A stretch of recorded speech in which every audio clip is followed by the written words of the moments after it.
How to bold text in email on iPhone. To get started, first of all go ahead and open up the Gmail application on your phone. The Gmail app allows users to access and manage their Gmail accounts, including sending, receiving, and organizing emails. On this page, you can view all your emails on Google.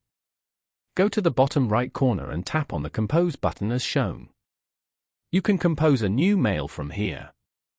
Go to the message box and type in any text. Hold and select a part of the text and then swipe left on the options as shown. Go to Format and then select Bold. As you can see, the text you selected is now bold. You can repeat this to make other texts bold as well. Following these steps, you can easily bold text in email on iPhone. Thank you for watching. Please leave a like if this tutorial helped you, or leave a comment below if you have any questions related to the video.